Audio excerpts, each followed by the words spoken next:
Ce sourire charmant de l'autre côté de la table, ce collègue qui semble toujours avoir les mots parfaits, cet ami qui est apparu dans votre vie exactement quand vous aviez besoin de quelqu'un. Et si je vous disais que votre plus grande menace n'est pas l'ennemi évident, mais l'ombre qui se cache derrière la chaleur et la gentillesse? Dans la danse complexe des relations humaines, nous les avons tous rencontrés, ces individus rares qui entrent dans nos vies comme une douce brise d'été pour se transformer ensuite en ouragan dévastateur. Ils ne portent pas d'étiquette d'avertissement. Ils n'annoncent pas leurs intentions. Au lieu de cela, ils infiltrent votre monde avec une précision calculée, démolissant votre réalité brique par brique jusqu'à ce que vous vous retrouviez debout dans les ruines de ce qui était autrefois votre paix. Carl Jung, le maître de la psyché humaine, a découvert une vérité glaçante. Les prédateurs les plus dangereux ne sont pas ceux qui montrent leurs dents, mais ceux qui perfectionnent l'art du sourire. Ce sont les porteurs d'ombre, les vampires émotionnels, les manipulateurs, les semeurs de chaos, qui se nourrissent de votre lumière tout en vous convainquant que l'obscurité grandissante n'est que le fruit de votre imagination. Et si cet inconfort inexplicable que vous ressentez en présence de certaines personnes n'était pas de la paranoïa, mais la tentative désespérée de votre âme de vous avertir? Et si votre intuition, ce mécanisme de survie ancestrale gravé dans votre ADN, criait une vérité que votre esprit conscient refuse d'entendre? Aujourd'hui, je vais vous remettre la protection la plus puissante que vous posséderez jamais. La capacité de démasquer ces prédateurs cachés avant qu'ils ne transforment votre vie en leur terrain de jeu. Ce n'est pas seulement de la connaissance, c'est de l'autodéfense psychologique dans un monde où les forces les plus destructrices viennent souvent déguisées en amis. Votre paix n'est pas négociable, votre énergie est sacrée, et après aujourd'hui, vous ne sacrifierez plus jamais l'une ou l'autre à ceux qui n'ont jamais été dignes de votre lumière. L'énergie ne ment jamais. Quand quelqu'un vous transmet quelque chose d'étrange, faites confiance à ce sentiment. Je suis sûr que cela vous est arrivé. Vous rencontrez quelqu'un pour la première fois, et bien que tout semble normal, quelque chose en vous ne se sent pas bien. Cette personne n'a rien fait de mal, n'a rien dit d'étrange, mais il y a quelque chose dans son regard, dans le ton de sa voix, dans sa présence qui vous met mal à l'aise sans raison apparente. Et c'est là que beaucoup de gens font l'erreur de l'ignorer parce que notre esprit rationnel nous dit « Ne juge pas sans connaître, peut-être que j'exagère, je n'ai aucune preuve que quelque chose ne va pas. » Mais l'inconscient, lui, sait. Carl Jung parlait de la façon dont nous captons des signaux invisibles avant que notre esprit ne les traite consciemment. C'est ce qu'il appelait l'inconscient collectif, un système d'information que nous héritons au fil des générations et qui nous permet de percevoir les dangers avant de pouvoir les expliquer. En d'autres termes, votre intuition n'est pas de la magie ou de la paranoïa, c'est un signal d'alarme qui vient d'une partie plus profonde de votre psyché. Je vais vous dire quelque chose. Un jour, un ami m'a présenté quelqu'un. Cette personne était éduquée, parlait bien, souriait au bon moment, mais quelque chose dans sa présence me mettait mal à l'aise. Je ne pouvais pas l'expliquer, mais il y avait une sensation dans ma poitrine, dans mon estomac, comme si mon corps me disait « quelque chose ici ne colle pas ». J'ai décidé de l'ignorer. Après tout, comment pouvais-je juger quelqu'un sans vraie raison? Des mois ont passé, et avec le temps, j'ai réalisé que cette personne n'était pas qui elle prétendait être. Derrière son amabilité se cachait un schéma clair de manipulation, de duplicité et de fausseté. Et à ce moment-là, j'ai compris quelque chose d'important. L'énergie ne ment pas, mais souvent, nous refusons de l'écouter. Si dès le début j'avais fait confiance à mon instinct, je me serais épargné bien des problèmes. La science. Derrière l'intuition. Ce n'est pas de la magie, c'est de la survie. Jung expliquait que l'intuition est une forme de connaissance inconsciente, une information que nous captons avant de pouvoir la verbaliser. Notre cerveau est capable de lire les micro-expressions, le ton de voix, le langage corporel et les signaux subtils qui révèlent la véritable intention de quelqu'un, même quand cette personne essaie de la cacher. Quand vous voyez quelqu'un et ressentez une sensation étrange, ce qui se passe réellement, c'est que votre inconscient a détecté des modèles de comportement similaires à des situations dangereuses passées. Peut-être avez-vous capté une expression fugace de mépris, peut-être que son sourire n'était pas sincère, peut-être que le ton de sa voix ne correspondait pas à ses mots, mais comme votre esprit conscient ne peut pas l'expliquer en mots, vous le ressentez comme une simple intuition. Et voici la partie la plus importante. La plupart des gens ignorent ces signaux parce qu'ils ne peuvent pas les justifier rationnellement, et c'est la pire erreur que vous puissiez faire. Comment différencier la vraie intuition de la paranoïa? Évidemment, nous ne pouvons pas vivre en nous méfiant de tout le monde, mais nous pouvons apprendre à écouter notre intuition sans l'ignorer ou l'exagérer. Voici une différence clé. L'intuition est subtile, mais persistante. Si quelque chose ne vous semble pas bien dès le premier moment et que ce sentiment reste présent au fil du temps, vous devriez y prêter attention. La paranoïa est explosive et change constamment. Si vous ressentez une méfiance extrême envers beaucoup de personnes et que vos perceptions changent constamment, cela peut être plus une peur interne qu'un vrai signal. Jung disait que l'inconscient sait avant la conscience. Alors la prochaine fois que vous ressentez cette sensation inexplicable à propos de quelqu'un, ne l'ignorez pas, car souvent ce petit inconfort initial est le seul avertissement que vous recevrez avant qu'il ne soit trop tard. Et voici quelque chose d'encore plus important, car certaines personnes non seulement transmettent une énergie étrange, mais ont la capacité d'absorber la vôtre. Dans le prochain point, je vais vous montrer comment détecter les personnes qui vous drainent sans que vous vous en rendiez compte, et pourquoi, si vous les avez près de vous, vous devriez vous en éloigner immédiatement. Les personnes qui drainent votre énergie. Comment les identifier avant qu'elles ne vous épuisent? Faites attention, car ce deuxième point sera lié au dernier de cette vidéo. Maintenant que vous savez que l'énergie ne ment pas et que votre intuition peut percevoir ce que votre esprit n'a pas encore traité, il y a autre chose que vous devez comprendre. Toutes les personnes qui génèrent en vous une sensation étrange ne le font pas de manière évidente. Certaines ne vous attaquent pas, ne vous manipulent pas ouvertement, ne semblent même pas nuisibles au premier regard, mais chaque fois que vous parlez avec elles, chaque fois que vous partagez un moment à leur côté, vous vous sentez drainé. C'est comme si quelque chose en vous s'éteignait lentement. Vous perdez l'enthousiasme, vous perdez la clarté mentale et sans vous en rendre compte, vous vous retrouvez épuisé, sans énergie et sans raison claire de vous sentir ainsi. Carl Jung disait que certaines personnes incapables de trouver leur propre source interne d'énergie l'apprennent aux autres. Ce sont ce qu'on appelle les vampires émotionnels et le plus dangereux, c'est qu'au début, ils peuvent sembler inoffensifs ou même charmants. Je vais vous dire quelque chose. Il y a quelque temps, j'ai rencontré quelqu'un qui semblait être une personne incroyable. Cette personne était toujours là pour écouter, avait toujours une histoire intéressante à raconter, trouvait toujours un moyen de faire en sorte que les autres lui prêtent attention. C'était quelqu'un avec du charisme, avec une facilité d'élocution, avec une énergie magnétique. Mais il y avait un problème. Après chaque conversation avec cette personne, je me sentais vide. Au début, je ne comprenais pas pourquoi. Nous n'avions pas parlé de quelque chose de négatif. Il n'y avait eu ni dispute, ni conflit. Mais d'une certaine manière, chaque interaction me laissait avec moins d'énergie qu'avant. Avec le temps, j'ai réalisé ce qui se passait. Cette personne ne parlait pas pour se connecter, elle parlait pour absorber. Ces conversations n'étaient pas un échange équilibré, mais un monologue déguisé en intérêt. Sa présence n'était pas un soutien, c'était une demande constante d'attention et de validation. Et le plus inquiétant, son épuisement émotionnel devenait le mien. C'est alors que j'ai compris l'une des dynamiques les plus dangereuses entre les êtres humains. Certaines personnes ne vous font pas de mal directement. Elles vous drainent lentement jusqu'à vous laisser sans votre propre énergie. Comment reconnaître une personne qui vous draine sans que vous vous en rendiez compte? Jung disait que les personnes qui n'ont pas intégré leur ombre tendent à la projeter sur les autres. Cela signifie que leur manque d'énergie, leur anxiété ou leur chaos interne finissent par faire partie de votre fardeau émotionnel. Voici 3 signes clés qu'une personne draine votre énergie. 1. Chaque fois que vous parlez avec elle, la conversation tourne autour de ses problèmes. Peu importe comment la discussion commence, elle finit toujours par parler de ses plaintes, de ses frustrations, de ses conflits. Elle ne cherche pas de solution, elle cherche juste à décharger son poids émotionnel sur vous. 2. Elle vous fait vous sentir coupable si vous n'êtes pas disponible pour elle. Si vous essayez d'établir des limites, elle vous fait vous sentir égoïste. Si vous prenez du temps pour vous, elle vous fait remarquer à quel point elle a besoin de vous. C'est une manipulation subtile qui vous force à être présent même quand vous savez que vous devez prendre du recul. 3. Quand vous vous éloignez d'elle, vous vous sentez soulagé au lieu de la regretter. C'est un signe définitif.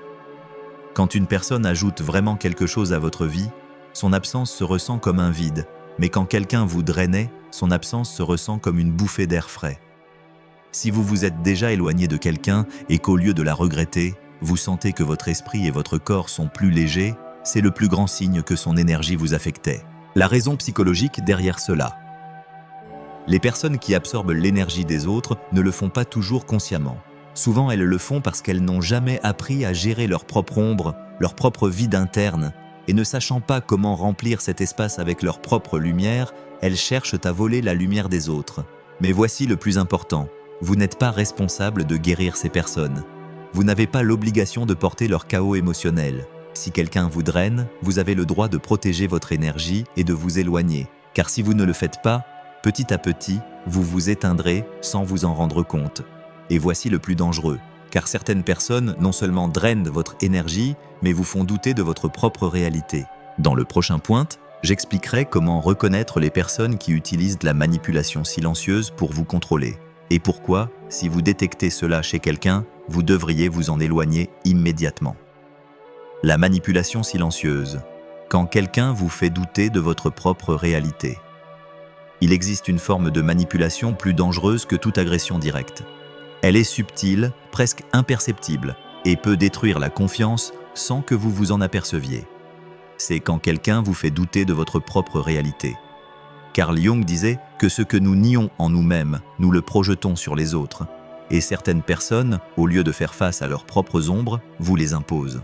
Ce type de manipulation ne se produit pas avec des cris ou des menaces évidentes. Cela se passe dans des conversations normales, dans de petits gestes, dans des mots déguisés en soins. C'est quand quelqu'un vous dit « ça ne s'est jamais passé », tu l'imagines, tu exagères comme toujours, « je n'ai jamais dit ça », tu es confus, et petit à petit, vous commencez à douter de votre perception. Je vais vous dire quelque chose. Il y a quelque temps, une personne proche de moi avait l'habitude de me faire sentir comme si mes émotions n'étaient pas valides. Si j'exprimais que quelque chose me dérangeait, la réponse était toujours la même. « Ce n'est pas grave, tu dramatises toujours les choses. Si c'était vraiment un problème, tu ne serais pas le seul à le voir ainsi. » Au début, j'ai ignoré cela. Je pensais que peut-être j'exagérais, que peut-être je voyais les choses incorrectement. Mais avec le temps, j'ai commencé à remarquer un schéma. Chaque fois que j'essayais de parler de quelque chose qui m'affectait, cette personne me faisait sentir que j'étais le problème. Et le pire, c'est que j'ai commencé à le croire. Je me demandais constamment, suis-je trop sensible ? Ma perception n'est-elle pas fiable ? Peut-être que le problème c'est moi et non ce qui se passe. C'est le vrai danger de ce type de manipulation. Ils ne vous attaquent pas directement.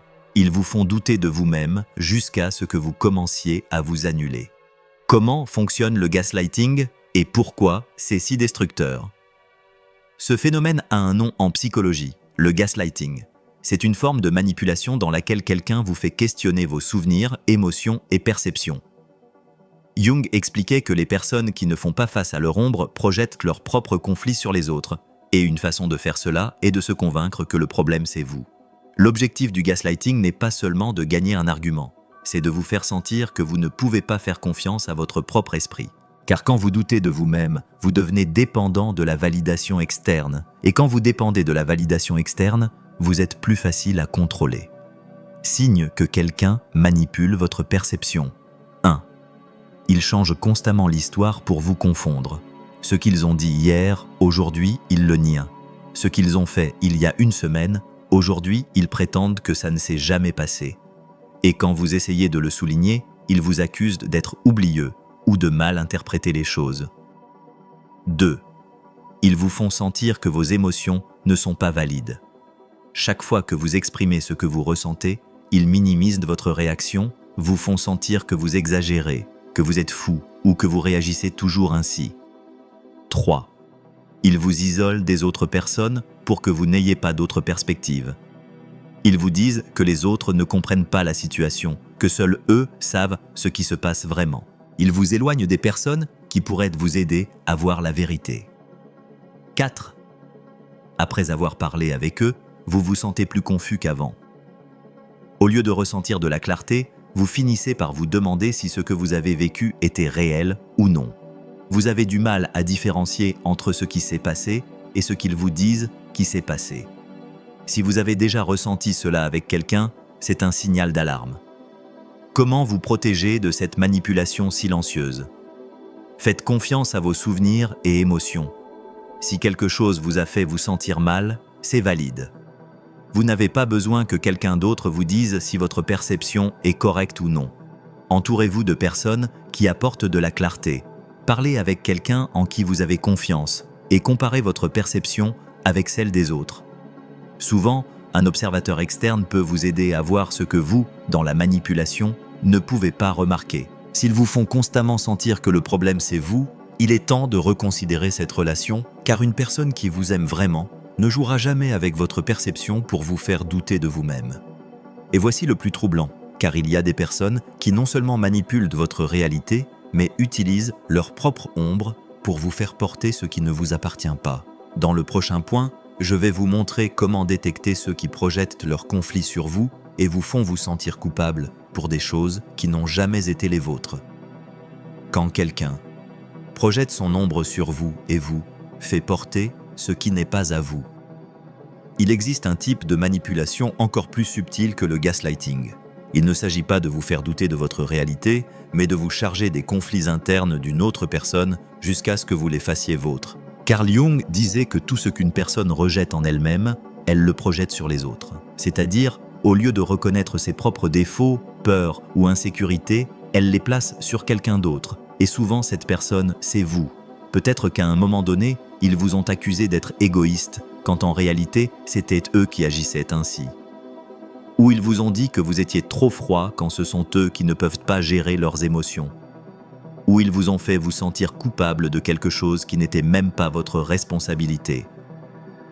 Quand quelqu'un ne fait pas face à sa propre ombre, il vous fait la porter.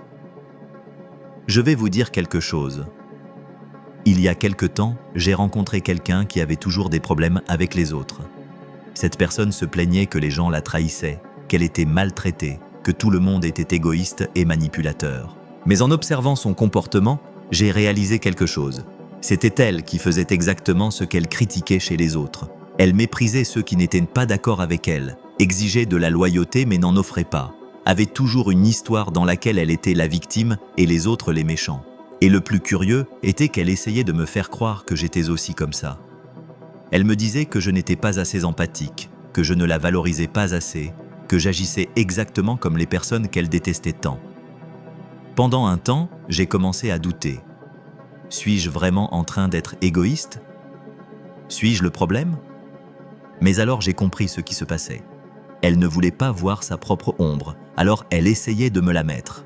Elle ne voulait pas accepter que son comportement était toxique, alors elle avait besoin que quelqu'un d'autre porte le blâme. Et quand elle n'y arrivait pas, elle s'éloignait et cherchait une autre personne à charger d'un fardeau émotionnel que vous n'aviez pas avant. Demandez-vous si cela vous appartient vraiment ou si quelqu'un d'autre vous l'a imposé. Les personnes qui projettent n'acceptent jamais leurs responsabilités. Elles trouvent toujours un moyen de devenir les victimes et de vous faire sentir que vous êtes le problème. Comment vous protéger de la projection des autres? Apprenez à différencier ce qui est vôtre de ce qui ne l'est pas. Si quelqu'un vous accuse de quelque chose, faites une analyse honnête. Si vous avez vraiment fait une erreur, acceptez-la. Mais si vous sentez qu'il vous impose quelque chose qui ne vous correspond pas, rejetez-le.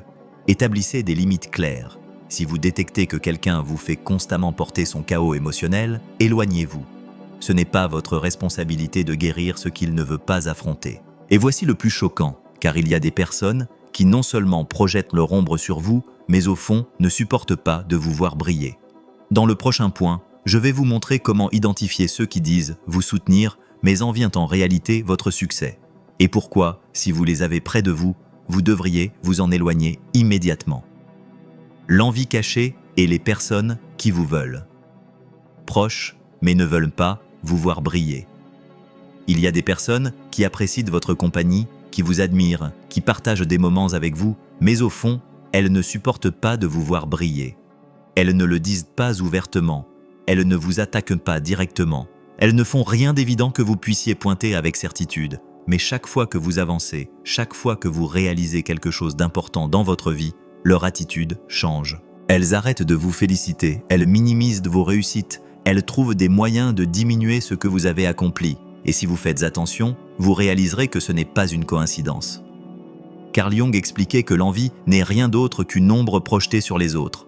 Quand quelqu'un n'a pas travaillé sur ses propres conflits internes, quand il n'a pas guéri ses propres frustrations, il ne peut pas supporter que quelqu'un d'autre réalise ce qu'il n'a pas réalisé. Et le plus dangereux dans tout cela, c'est que souvent ces personnes ne sont pas loin de vous. Ce ne sont pas des étrangers, ce ne sont pas des rivaux évidents, ce sont des amis, ce sont des membres de la famille, ce sont des personnes qui vous entourent, mais qui ressentent silencieusement du ressentiment pour votre croissance. Je vais vous dire quelque chose. Je connaissais quelqu'un qui était toujours dans mon cercle proche, quelqu'un qui en apparence était un grand ami, quelqu'un qui était toujours là, jusqu'à ce que je commence à grandir. Chaque fois que j'accomplissais quelque chose d'important, son attitude changeait.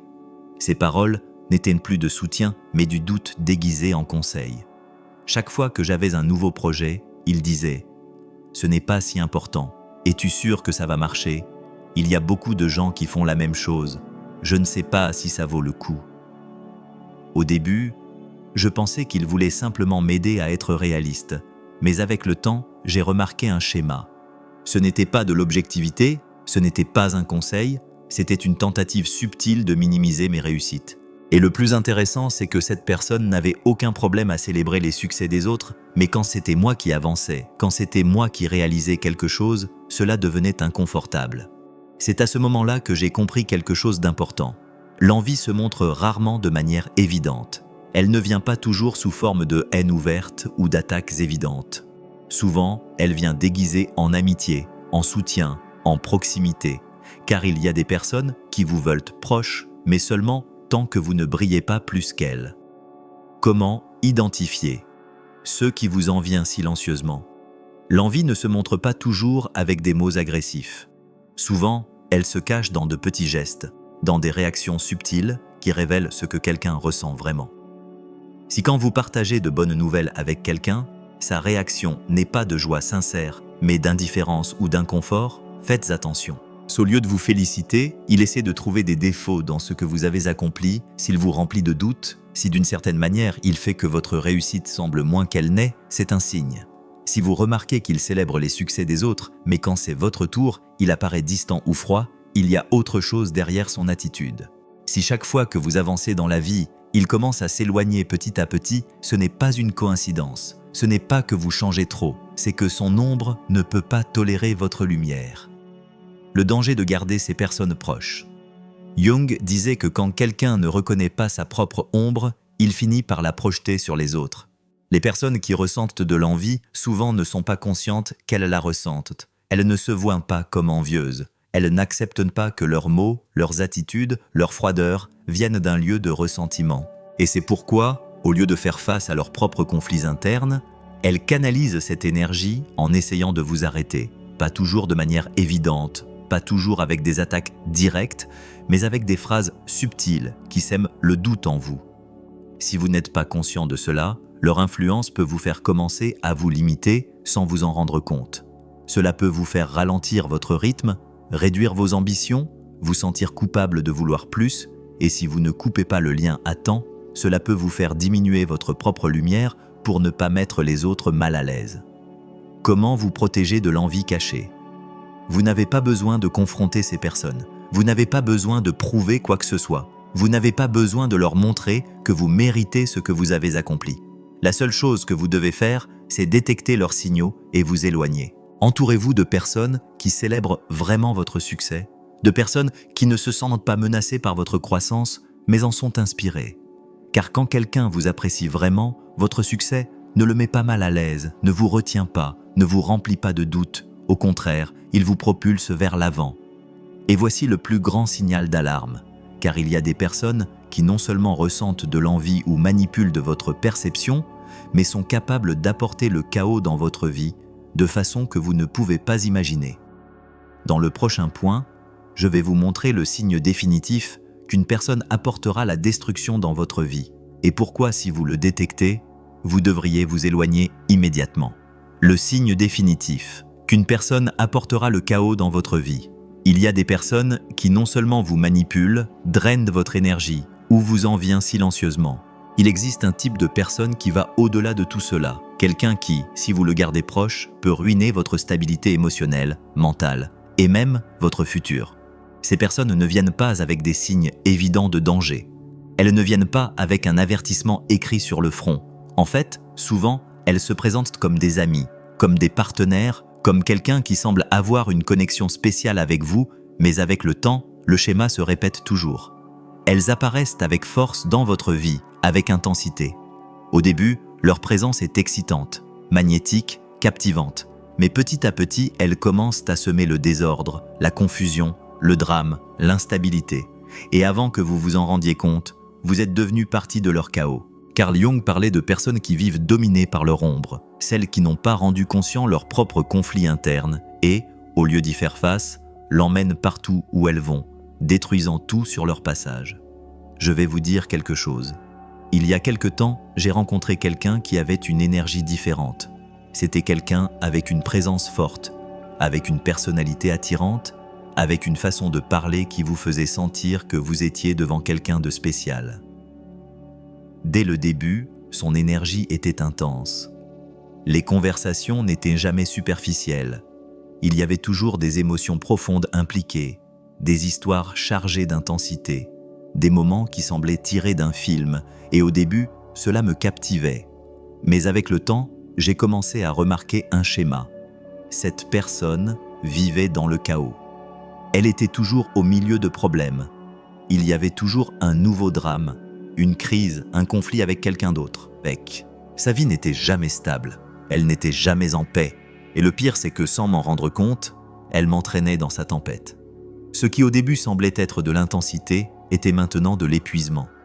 Ce qui semblait être une connexion profonde était maintenant un jeu émotionnel. Ce qui semblait être de l'authenticité était maintenant un cercle sans fin de problèmes, de hauts et bas, d'émotions débordantes, jusqu'à ce que je comprenne quelque chose. Cette personne ne voulait pas sortir du chaos parce que son identité était construite autour de lui, et en m'ayant près d'elle, elle faisait de moi une partie de son monde désordonné. Le plus grand signal d'alarme. Le chaos suit cette personne partout où elle va. Il y a une différence entre quelqu'un qui traverse un mauvais moment et quelqu'un qui vit constamment dans le chaos. Si une personne semble n'avoir aucune stabilité dans aucun domaine de sa vie, s'il y a toujours des conflits autour d'elle, si son passé est rempli d'histoires turbulentes avec chaque personne qu'elle a connue, ce n'est qu'une question de temps avant que vous deveniez la prochaine victime de sa tempête. Regardez son histoire. Si chaque relation qu'elle a eue s'est terminée dans le drame, si chaque amitié qu'elle a construite s'est terminée dans le conflit, si chaque opportunité dans sa vie a été gâchée par son propre comportement, ne croyez pas que ce sera différent avec vous. Vous n'êtes pas l'exception. Personne ne l'est. Jung disait que jusqu'à ce que vous rendiez conscient ce qui est dans votre inconscient, cela dirigera votre vie et vous l'appellerez destin. Et ces personnes continuent de répéter les mêmes schémas parce qu'elles ne sont pas devenues conscientes de leur propre ombre. Elles ne sont pas prêtes à changer. Elles ne cherchent pas la stabilité. Et si vous restez à leur côté, leur tempête deviendra la vôtre. Comment vous protéger des personnes qui apportent le chaos dans votre vie? N'essayez pas de les sauver. N'essayez pas de changer leur schéma. Ne restez pas en attendant que les choses s'améliorent un jour. Si quelqu'un vit dans le chaos et refuse d'en sortir, la seule chose que vous puissiez faire, c'est vous éloigner. Protégez-vous. Entourez-vous de personnes avec une stabilité émotionnelle. Créez votre propre ordre, votre propre paix, et ne permettez à personne de la ruiner. Car si quelqu'un traîne le chaos dans chaque partie de sa vie, ce n'est qu'une question de temps avant qu'il ne le traîne aussi dans la vôtre. Si vous êtes arrivé jusqu'ici, vous comprenez maintenant quelque chose que beaucoup de personnes mettent des années à découvrir. Toutes les personnes qui entrent dans votre vie ne sont pas inoffensives. Certaines absorbent votre énergie sans que vous vous en aperceviez. D'autres vous manipulent subtilement jusqu'à vous faire douter de vous-même. Certaines projettent leurs propres conflits sur vous, vous faisant porter ce qui ne vous appartient pas. Et il y en a qui silencieusement ne supportent pas de vous voir briller et feront tout ce qu'il faut pour diminuer votre lumière. Mais le plus dangereux de tous est cette personne qui vit dans le chaos et cherche d'autres personnes à entraîner avec elle. L'art sacré de l'autodéfense spirituelle. Dans la grande tapisserie de l'existence humaine, on nous enseigne d'innombrables leçons sur la navigation dans le monde extérieur, comment réussir, acquérir et avancer. Pourtant, la sagesse la plus profonde ne réside pas dans la conquête de ce qui se trouve au-delà de nous, mais dans la protection de ce qui demeure à l'intérieur. Les ombres que nous avons dévoilées aujourd'hui, les vampires énergétiques, les manipulateurs maîtres, les architectes du chaos, ne sont pas simplement des personnalités difficiles à tolérer. Ce sont les voleurs silencieux de votre possession la plus précieuse, votre paix intérieure. Ce sont les assassins subtils de votre potentiel, les saboteurs silencieux de votre joie. Jung comprenait ce que la société moderne a oublié, que notre intuition n'est pas un non-sens mystique, mais une sagesse ancienne encodée dans nos cellules mêmes. Elle chuchote des avertissements que notre esprit rationnel, piégé dans la politesse sociale et le doute conditionné, essaie désespérément de faire taire. Mais dans ce silence réside notre plus grande vulnérabilité. Votre paix n'est pas un luxe à négocier, c'est le fondement sacré sur lequel toute existence significative est construite. Votre énergie n'est pas une ressource infinie à distribuer négligemment, c'est la monnaie divine avec laquelle vous achetez vos rêves. Toutes deux doivent être gardées avec une intentionnalité féroce contre ceux qui les draineraient sans remords. Le plus grand acte d'amour-propre ne se trouve pas dans le don sans fin ou la tolérance sans limite. Il réside dans le courage de reconnaître les ombres qui vous entourent et la force de dire « Vous pouvez exister dans ce monde, mais vous ne pouvez pas demeurer dans le mien. » Ce n'est pas de l'égoïsme, ce n'est pas de la cruauté, c'est de la préservation spirituelle sous sa forme la plus pure. La prochaine fois que cet inconfort inexplicable monte en vous, ce malaise sans nom en présence d'un visage souriant, souvenez-vous, vous n'êtes pas paranoïaque, vous n'êtes pas brisé, vous recevez une sagesse ancienne qui transcende la pensée rationnelle. Faites-lui confiance, honorez-la, agissez en conséquence. Car en protégeant votre paix, vous ne sauvegardez pas seulement votre bonheur, vous préservez la lumière sacrée dont ce monde obscurci a tant besoin. Et maintenant, dites-moi, protégerez-vous votre précieuse paix ?